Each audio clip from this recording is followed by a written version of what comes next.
नमस्कार, आप देख रहे हैं इंडिया न्यूज 53 ताज़ा खबरों के साथ मैं हूं रिजवान। आइए सबसे पहले डालेगी एक नज़र शहर भर की खास गतिविधियों पर। कलयुगी बेटे ने की मां की हत्या, आरोपी फरार। शहर के व्यस्त मार्गों से यातायात पुलिस ने हटाया अतिक्रमण। और बैंक काउंटर से कथित रूप से गायब हुए 2,20,000 रुपए। और नाश्ते के ठेले के द्वारा शहर का इतिहास की लोगों को दे रहा है जानकारी एक युवक द्वारा बैंक में पैसे जमा कराने के दौरान 2,20,000 रुपए गायब हो गए, जिसकी शिकायत युवक थाने करने गया तो युवक को थाने से लौटा दिया गया है। एक युवक एक्सिस बैंक में 3,70,000 रुपए जमा कराने गया था, लेकिन अचानक काउंटर पर जैसे ही उसने पैसे रखा उसमें से 2,20,000 रुपए गायब हो गए। युवक ने इसकी शिकायत पुलिस से की, लेकिन पुलिस ने उन्हें ये कह के टाल दिया कि ये मामला बैंक का है, कोई उनकी सुनवाई नहीं कर रहा है, जबकि पूरी घटना सीसीटीवी कैमरे में कैद हो चुकी है। 3,77,000 रुपये जमा करवाने आया था और काउंटर पे कैश रखा, अंदर किया और उसके बाद जस्ट थोड़ा सा दूर पलटा ही होगा, एक मतलब अच्छे एजेड 58-59 समथिंग एजेड आदमी थे, वो लेके चले गए कैश। नहीं पूरा नहीं, सिर्फ 500 वाले बंडल 2,20,000 रुपये एक्सिस बैंक। शिकायत करने का हम बोल रहे तो बैंक वाले थाने भेज रहे और थाने वाले वापस बैंक भेज दे रहे कि बैंक में होगी शिकायत, और बैंक वाले बोल रहे कि थाने में होगी। पैसे एयरटेल पेमेंट बैंक के पैसे थे, हम वहाँ के एम्प्लॉई है इसलिए जमा करवाने आना पड़ा। शहर का एक युवक आलू मेथी के पराठे के ठेले के माध्यम से शहर के इतिहास की जानकारी दे रहा है। ये युवक शहर के गाइड का किरदार निभा रहा है। बुरहानपुर शहर ऐतिहासिक शहर है और यहाँ रोजाना सैकड़ों पर्यटक आते हैं, लेकिन जानकारी के अभाव में घूम नहीं पाते हैं। लेकिन एक युवा ऐसे पर्यटकों की मदद करने के उद्देश्य से ठेला लगा रहा है, जिसमें वो मेथी और आलू के पराठे बनाकर लोगों को तो खिला तो रहा है, साथ ही शहर के इतिहास की जानकारी भी देता है। मोहम्मद जावेद अंसारी का ये ठेला किसी गाइड से कम नहीं। यहाँ पर आने वाला पर्यटक यहाँ गर्मा गर्म लज्जतदार आलू और मेथी के पराठे खाता है, वहीं शहर की ऐतिहासिक जानकारी भी प्राप्त करता है। जावेद अंसारी के ठेले पर इच्छा देवी मंदिर का फोटो, शाही जामा मस्जिद, गुरुद्वारा, दरगाह हकीमी, ताजमहल का फोटो लगाया गया है। ये सभी ऐतिहासिक स्मारकों के फोटो आसानी से देखने को मिलते हैं। पूरा ठेला बुरहानपुर की ऐतिहासिक इमारतों के फोटो से भरा है। जावेद का कहना है कि उसका उद्देश्य अपने शहर का नाम रोशन करना है, बाहर से आने वाले पर्यटकों को सही जानकारी देना है, इसलिए उन्होंने इस तरह की मुहिम शुरू की है। स्पेशल रिपोर्ट के लिए रिपोर्टर रिजवान खान के साथ धन्नालाल दलाल की रिपोर्ट। इस कारण लगाया कि शहर में मैं बस स्टैंड के ऊपर रहता हूँ, तो लोग यहाँ आते तो मुझसे पूछते हैं कि भैया ये जगह कहाँ है, तो मैं उनको बता देता हूँ भाई ये जगह यहाँ पर है। कई लोग पूछते महल गुराड़ा कहाँ है, तो मैं उन्हें बताता हूँ 25 किलोमीटर दूर है यहाँ से। तो बोलते हैं आसिर का किला कहाँ है, तो मैं उन्हें बता देता हूँ यहाँ से भी 25 किलोमीटर दूर है। मतलब जितने भी लोग मेरे शहर में अगर आते हैं और मेरे ठेले पर आते हैं तो मैं उन्हें उनकी हेल्प कर देता हूँ। पराठा भी खिलाता हूँ 10 रुपये मात्र, सस्ता आलू पराठा और मेथी पराठा। कैसे लोग आना, लोग देखते तो प्रसन्न होते हैं। बिल्कुल प्रसन्न होते हैं, गरीबों की सेवा भी हो जाती है इस तरीके से, और लोग मतलब मेरे शहर में घूमने आते हैं, मुझे अच्छा लगता है। आप चाहते हैं कि हर इंसान को इस तरह का करना चाहिए शहर के? बिल्कुल, हर बुरहानपुर वासियों को ये सोच रखना चाहिए कि अपने शहर के अंदर आकर इस चीज़ को मतलब बुरहानपुर में जो बाहर से लोग आए तो घूमें और अपने शहर का धंधा हो, अपने शहर का नाम हो, नहीं चाहता हूँ। आप मतलब ठेले संचालन के साथ गाइड का काम भी करते हैं? बिल्कुल करते हैं। यातायात सूबेदार हेमंत कुमार पाटीदार द्वारा शहर की सड़कों के किनारे पसरे अतिक्रमण को हटाया गया। शहर के बाजारों में इतना अतिक्रमण हो गया है कि लोगों को बाजार में घुसने के लिए काफी मशक्कत करना पड़ रहा है, जिसको देखते हुए यातायात सूबेदार हेमंत कुमार पाटीदार पुराने जिला चिकित्सालय के पास पहुंचे। यहाँ पहुंचा तो उन्होंने देखा कि एक एक दुकानदार दो ठेले लगा रहा है, जो रोड तक फैल रहे हैं, जिससे आवागमन करने वाले वाहन चालकों को परेशानियों का सामना करना पड़ रहा है। सूबेदार हेमंत कुमार पाटीदार अकेले ही अतिक्रमण हटाने पहुंच गए और मौके से खड़े होकर अपने अधीनस्थ कर्मचारियों को सूचना देकर बुलाया। सड़क किनारे दुकान संचालकों ने अपनी पूरी दुकान का सामान जमा किया था, जिस पर सूबेदार भड़क उठे और दुकानदारों को चेतावनी देते हुए कहा कि तुरंत अपना अतिक्रमण और दुकान को सामान हटाया जाए। सूबेदार हेमंत कुमार पाटीदार ने कहा कि अतिक्रमण के कारण पार्किंग व्यवस्था से परेशानी हो रही है, जिसे जल्द से जल्द दुरुस्त किया जाएगा। देखिए, सबसे पहले तो देखने में ये आ रहा है कि कुछ लोगों ने यहाँ पे स्थायी अपनी जो है गुमटियाँ ठेले वगैरह लगा दिए हैं और उसके बाद में नए ठेले उनके सामने लगने लगे हैं। तो आज हम लोग इन पे कार्रवाई कर रहे हैं, इनको सबसे पहले पीछे करवा रहे हैं। निगम से हमने संपर्क किया है तो वहाँ से भी टीम बुलवा रहे हैं। तो जो स्थायी जिन लोगों ने ठेले यहाँ पे लगा के रखे हैं, जिनका यहाँ कोई काम नहीं, जिनकी दुकानें कई हफ्तों से कई महीनों से नहीं खुली, सबसे पहले उनको हटवाने का हमारा प्लान है।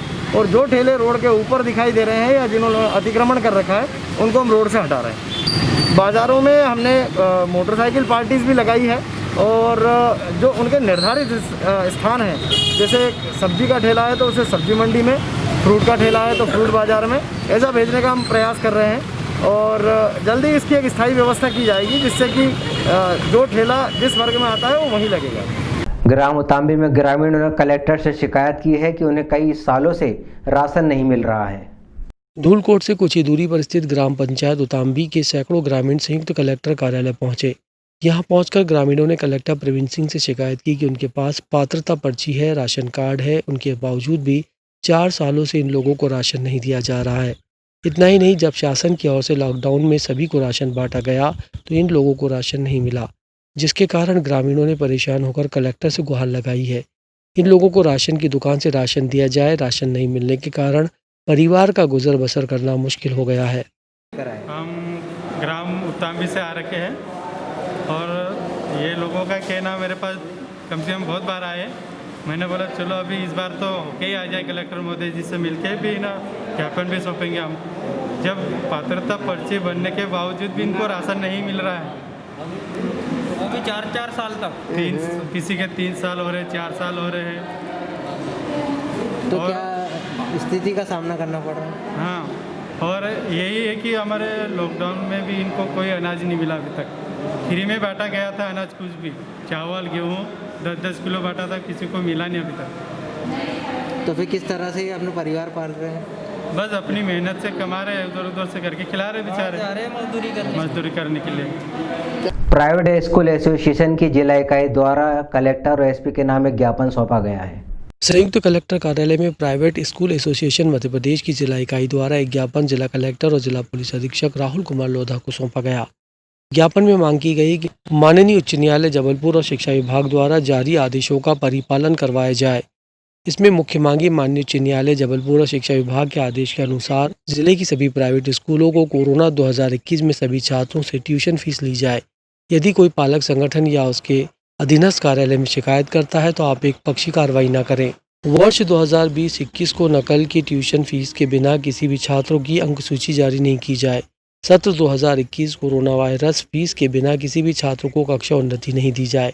इसके अलावा सन 2016, 17, 18, 2019-20 की 8वीं की फीस की प्रतिपूर्ति अति शीघ्र जमा कराई जाए। अध्यक्ष विजय सिंह परिहार ने कहा कि अपनी मांगों को लेकर एक ज्ञापन जिला कलेक्टर और पुलिस अधीक्षक को सौंपा गया है। आदरणीय कलेक्टर साहब एवं एसपी महोदय को हम लोग ज्ञापन देने आए हैं, क्योंकि उच्च न्यायालय जबलपुर एवं स्कूल शिक्षा विभाग ने आदेश जारी किए कि कोविड-19 में 2020-21 का जो सत्र है उसमें हर पालक को ट्यूशन फीस भरना अनिवार्य है। अब उसमें क्या हो रहा है कि कई पेरेंट्स ये चाह रहे हैं कि बिना ट्यूशन फीस भरे उनके बच्चे पास हो जाए, उनको प्रमोशन मिल जाए, क्योंकि उच्च न्यायालय के स्पष्ट निर्देश है कि सिर्फ ट्यूशन फीस भरना अनिवार्य है। इसलिए हम माननीय कलेक्टर महोदय और एसपी साहब को ज्ञापन देने आए थे कि अगर इस तरह के हमारे खिलाफ कोई शिकायत करता है, कोई पालक, कोई संगठन या कोई भी अन्य, तो आप उस पर एक पक्षीय कार्रवाई नहीं करते हुए हमारा पक्ष भी सुने, जाने, उसके बाद कार्रवाई के आदेश करें। उसमें हो क्या रहा है कि जैसे बच्चा पढ़ेगा नहीं, इस साल स्कूल नहीं आ रहा, फीस नहीं भरेगा, वो कक्षा उन्नति चाहेगा, अगली कक्षा में प्रमोशन चाहेगा, वो टीसी चाहेगा, मार्कशीट चाहेगा, तो ये बिना फीस के संभव नहीं है। इस संबंध में हमने कलेक्टर साहब और माननीय एसपी साहब को ज्ञापन सौंपा। शहर की सड़कों पर जब नंदी बैल निकला तो हर कोई उसे देखता ही रह गया। ये बैल शिरडी से आया हुआ है।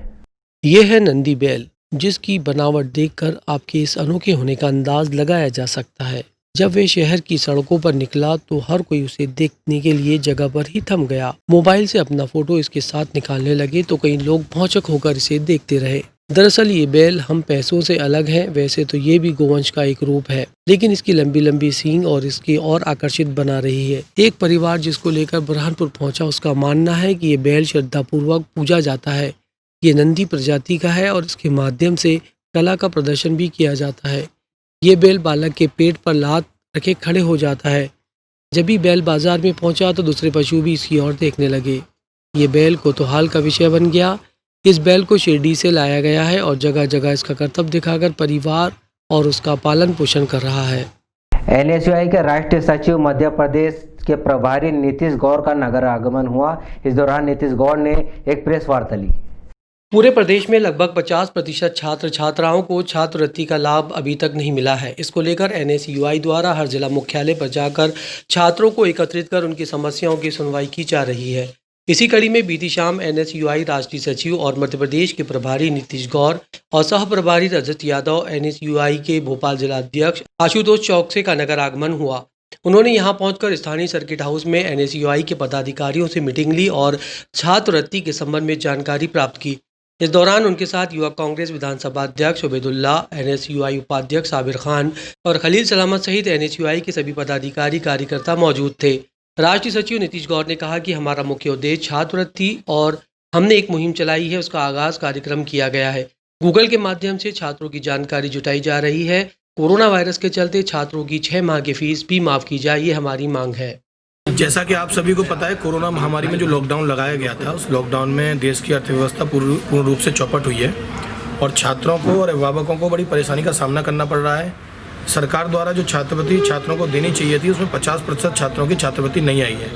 इसको लेकर के हमने गूगल फॉर्म लॉन्च किया है और हमने एक आगाज़ कार्यक्रम का आयोजन किया है, जिसके अंतर्गत सबसे पहले हम गूगल फॉर्म के माध्यम से छात्रों से जानने की कोशिश करेंगे कि किसकी कितनी और किस प्रकार की छात्रवृत्ति नहीं आई है। उसके बाद हम एक जिला वाइज हम बैठक कर रहे हैं, जिलों का दौरा कर रहे हैं। उसके बाद एक हम बड़ा आंदोलन करेंगे।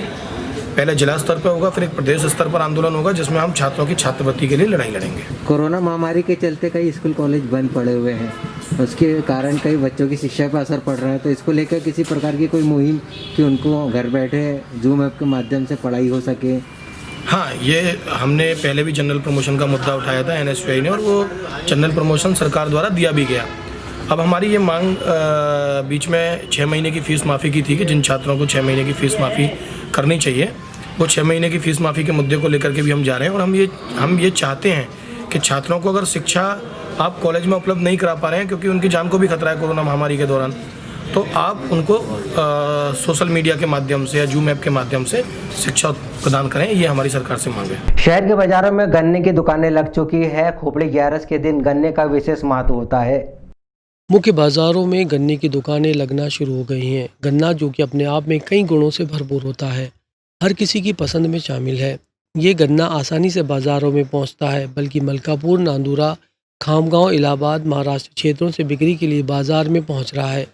इस वक्त गन्ने की कीमत 30 रुपये का 1 है और 150 रुपये के 4 है। गन्ने का उपयोग खोपड़ी 11 के दिन तुलसी विवाह में विशेष रूप से किया जाता है और उसकी झोपड़ी बनाई जाती है। उसके बाद बीचों बीच में तुलसी का पौधा रखा जाता है। इस प्रकार तुलसी विवाह किया जाता है। गन्ना विक्रेता बाबू साहब ने कहा कि गन्ना महाराष्ट्र के अलग अलग शहरों से आया है, जो काफ़ी मीठा होता है और लोग इसे बड़ी संख्या में पसंद करते हैं। ये गन्ना मीठा आता है खाने में। 30 रुपये का 1 बिकता है, 150 रुपये के 5 बिकते हैं। और इसकी खूबियाँ और है गन्ने की, मतलब ये और मलकापुर, नागपुरा, खामगांव, इलाहाबाद, इधर महाराष्ट्र से आता है। अच्छा, और क्या उपयोग होता है इसका? कल खोपड़ी इसका कोई उपयोग नहीं होता, सिर्फ खाने के काम में आता है। ये इसको पूजा के लिए लगाते हैं, इसको खोपड़ी की नेपानगर के ग्राम बागड़े में कलयुगी बेटे ने अपनी ही मां की हत्या कर दी है। पुलिस मामले की जांच कर ली है। फिलहाल आरोपी फरार है। नेपानगर थाना क्षेत्र के ग्राम बाकड़ी के तालाब थाना पालिया में एक 35 वर्षीय कलयुगी बेटे ने अपनी ही मां को पत्थर से हमला कर मौत के घाट उतार दिया। घरेलू विवाद के चलते अपनी ही मां पर बेटे ने पत्थरों से प्राणघातक हमला कर दिया, जिससे उसकी मौके पर ही मौत हो गई। ग्रामीणों ने घटना की सूचना नेपानगर पुलिस को दी। पुलिस ने पहुंचकर शव का पंचनामा बनाया, जिसके बाद शव को पीएम के लिए नेपानगर सामुदायिक स्वास्थ्य केंद्र ले जाया गया। प्राप्त जानकारी के अनुसार मृतिका तिखली बाई अपने घर के पास अपनी बहू के साथ खेत में कपास चुनने का काम कर रही थी। तभी अचानक आरोपी बेटा शेर सिंह आया और मृतिका पर हमला करने लगा। जैसे तैसे वहां से जान बचाकर तिखली बाई पास के बने टपरे में जाकर छुप गई, लेकिन आरोपी बेटा भी उसके पीछे गया और जानलेवा हमला करते हुए पत्थर से जोरदार हमला बोल दिया, जिससे तिखली बाई की मौके पर ही मौत हो गई। फिर आरोपी ने मृतिका के शव को उठाकर एक नाले में फेंक आया, मौके से फरार हो गया। पुलिस ने आरोपी के खिलाफ हत्या की धाराओं में मामला दर्ज कर आरोपी की तलाश शुरू कर दी है। इंडिया न्यूज़ 53 के लिए रुपेश सारवान की रिपोर्ट। को जो है डायल 100 पे सूचना आई कि बाकड़ी तालाब धाने में जो है एक लड़के ने अपनी माँ को जो है मारा है और उसको नाले में फेंक दिया है, उसकी मौत हो गई। तो हम लोग सूचना मिलते ही यहाँ पे आए, हमने देखा यहाँ पे जो है घटनास्थल पे जो है उसने अपनी माँ जो है कपास बीन रही थी अपनी बहू के साथ, तो वो लड़का पत्थर लेके आया, उसको मारने दौड़ा तो वो जो है उसकी माँ भागी और एक खेत में बना हुआ भाईला का मकान है उसमें जाके छुप गई। आरोपी जो है उसके पीछे पत्थर लेके गया, वो उसकी माँ घर में छुपी हुई थी, वहीं घर में उसको उसने जान से मारने की नीयत से पत्थर उसके सिर में मारा और वो वहीं पे जो है गिर गई और उसको जो है उसके बाद में जब मर गई तो उसने उसको उठा के ले जाके खेत के पास से एक नाला है उसमें उसको पटक दिया और वो जंगल में भाग गया। हमारे जवान लोग गए हैं उसको देखने के लिए। आरोपी अभी फरार है? अभी आरोपी फरार है। खंडवा के ग्राम हापला दीपला में पुलिस द्वारा जनसंवाद कार्यक्रम का आयोजन किया गया, जिसमें एसपी ने ग्रामीणों से चर्चा की। खंडवा से 16 किलोमीटर दूर ग्राम हापला दीपला में दो धर्मों के बीच हुए तनाव के बाद जो हत्याएं हुई थी, गांव के लोगों द्वारा शांति बनाने के साथ साथ गांव में शांति और भाईचारा एकता बनी रहे, इसको लेकर पुलिस प्रशासन खंडवा द्वारा जनसंवाद कार्यक्रम आयोजित किया गया। इस कार्यक्रम में गांव के सभी धर्मों के लोगों को बुलाया गया और पुलिस अधीक्षक विवेक सिंह और सिटी कोतवाली थाना प्रभारी बनवारी मंडलोई ने ग्रामीणों से चर्चा कर गांव में एकता भाईचारा बना रहे, इसको लेकर सभी धर्मों के लोगों से अलग अलग बातचीत की। सैकड़ों ग्रामीणों के बीच पुलिस कप्तान ने जनसंवाद का आयोजन करते हुए ग्रामीणों से सूचनाओं के आदान प्रदान की मदद मांगी। साथ ही कहा कि पुलिस आम नागरिकों की सुरक्षा के लिए बनी है, बिना आपकी सूचना पुलिस अपराध से जुड़े आपराधिक तत्वों पर तत्काल कार्रवाई नहीं कर सकती। ग्रामीणों की एक सूचना से छोटे से लेकर बड़े अपराध तक की जांच पड़ताल आसानी से की जा सकती है। प्राथमिक स्तर पर सूचना गांवों से ही आती है, जहां अपराधियों पर कार्रवाई कर पुलिस आपका विश्वास पात्र बनती है। ये सामंजस्य आगे भी बना रहे। पुलिस जनता का सहयोग लेकर अपराध को रोकने का काम करेगी। इस कार्यक्रम के अंतर्गत क्षेत्र में मिलीभगत से हो रहे अवैध कार्यों पर अंकुश लगाने का काम किया जाएगा। एसपी ने लोगों को आश्वस्त किया है कि लोग क्षेत्र में हो रहे अपराध की सूचना पुलिस को दें। अगर पुलिस की संलिप्तता से अवैध शराब बेची जा रही है या जुआ खिलवाया जा रहा है तो पुलिस को शिकायत करें। शिकायत करने वालों का नाम गोपनीय रखा जाएगा। पुलिस द्वारा आयोजित जनसंवाद कार्यक्रम में बड़ी संख्या में दोनों ही पक्ष ग्रामीण सम्मिलित हुए। इस मौके पर खंडवा कलेक्टर भी मौजूद रहे। इसके अलावा tehsildar, SDM, SP, ASP, CSP, TI kotwali, Ramnagar चौकी प्रभारी मौजूद रहे। इंडिया न्यूज़ 53 के लिए मनीष गुप्ता की रिपोर्ट। खंडवा विश्वविद्यालय द्वारा महान वैज्ञानिक भारत रत्न से सुशोभित डॉक्टर चंद्रशेखर वेंकट रमन की पुण्यतिथि बनाई गई। डॉक्टर सीवी रमन विश्वविद्यालय खंडवा विश्वविद्यालय द्वारा महान वैज्ञानिक भारत के पहले भौतिक नोबेल पुरस्कार से सम्मानित एवं भारत रत्न से सुशोभित डॉक्टर चंद्रशेखर वेंकट रमन की पुण्यतिथि मनाई गई। इस अवसर पर विश्वविद्यालय के सहायक कुल सचिव ने अपने उद्बोधन में डॉक्टर सीवी रमन के जीवन पर प्रकाश डालते हुए कहा कि निमाड़ का पहला विश्वविद्यालय डॉक्टर सीवी रमन के नाम पर रखा गया है, जिसका उद्देश्य वैज्ञानिक सोच को आगे बढ़ाना है और विद्यार्थियों का चहुमुखी विकास करना है। विश्वविद्यालय में इस वर्ष में रिसर्च के क्षेत्र में पीएचडी कोर्स भी संचालित किए गए हैं। इसी परिप्रेक्ष्य में डॉक्टर आरती शर्मा ने कहा कि जिस प्रकार हमारे भारत के वैज्ञानिक चंद्रशेखर वेंकट रमन अपनी इंग्लैंड यात्रा के दौरान भूमध्य सागर को देखकर उसके पानी के रंग को जो नीला क्यों होता है उसके बारे में जानने के लिए वैज्ञानिक मन में कोलाहल उत्पन्न हुआ एवं उन्होंने रमन प्रभाव की खोज की, उसी प्रकार आज ही इसी वैज्ञानिक सोच एवं खोज की मानसिकता बहुत दुर्लभ हो चुकी है। इसी वैज्ञानिक सोच और विचारधारा को विश्वविद्यालय के विद्यार्थियों में ढालना हमारी ज़रूरत है और उसके विषय पर रुचिकर बनाना भी आवश्यकता हो गई है। इस कार्यक्रम का संचालन प्रोफेसर श्याम पटेल द्वारा किया गया और आभार प्रोफेसर भावना राजपूत ने किया गया। भारत सदियों से ऐसे महापुरुषों की भूमि रही है जिनके कार्यों से पूरी मानवता का कल्याण हुआ है। ऐसे महापुरुषों की सूची में केवल समाज सुधारकों, साहित्यकारों एवं आध्यात्मिक गुरुओं के ही नहीं बल्कि कई वैज्ञानिकों के नाम भी आते हैं। चंद्रशेखर वेंकट रमन ऐसे एक महान भारतीय वैज्ञानिक थे। इन्हीं के नाम से निमाड़ का पहला विश्वविद्यालय खुला है और इस विश्वविद्यालय में श्री चंद्रशेखर वेंकट रमन के अनुशासन, सिद्धांत एवं मूल्यों को लेकर बहुत कुछ कार्य किया जा रहा है जो मानव जगत के लिए लाभदायी सिद्ध होगा। ब्लॉक कांग्रेस प्रशासन ने गरीबी रेखा के बंद कार्ड को चालू कराने के लिए ज्ञापन सौंपा। आज ब्लॉक कांग्रेस कमेटी परासिया द्वारा अनुविभागीय अधिकारी राजस्व को ज्ञापन सौंपा गया और मांग की गई कि गरीबी रेखा के बंद किए गए राशन कार्डों को पुनः शुरू किया जाए। ऐसे कई गरीबी रेखा के नीचे जीवन यापन करने वाले परिवार के राशन कार्ड बंद कर दिए गए हैं। उन परिवारों को पिछले 3 महीनों से राशन नहीं मिल पा रहा है। इन परिवारों को जल्द से जल्द राशन दिया जाए। ब्लॉक कांग्रेस अध्यक्ष हेमंत राय, नगर कांग्रेस समन्वयक सुरेश डेहरिया, नगर कांग्रेस कार्यकारी अध्यक्ष वीर बहादुर सिंह, नगर कांग्रेस परासी अध्यक्ष आशीष सिकंदरपुरे, नगर कांग्रेस चांदामेटा अध्यक्ष राकेश शर्मा, नगर कांग्रेस बड़कोही अध्यक्ष निसार खान, नगर कांग्रेस न्यूटन अध्यक्ष राजेंद्र यदुवंशी सहित कार्यकर्ता मौजूद रहे। इंडिया न्यूज़ 53 के लिए शेख उबैद की रिपोर्ट। जब से मध्य प्रदेश में भारतीय जनता पार्टी की सरकार बनी है, जब से हमारे जो मध्य प्रदेश के और खास करके छिंदवाड़ा, जिसमें कि परासिया में 1200 लोगों का गरीबी रेखा के नीचे जिनको राशन मिलता था वो बंद कर दिया गया है और ये जानबूझ के किया जा रहा है। छिंदवाड़ा जिले के साथ जो अन्याय किया जा रहा है। छिंदवाड़ा में कार्यक्रम आयोजित किया गया है जिसमें कोरोना योद्धाओं का सम्मान किया गया है। इसमें युवा नेता राहुल मालवीय शामिल हुए।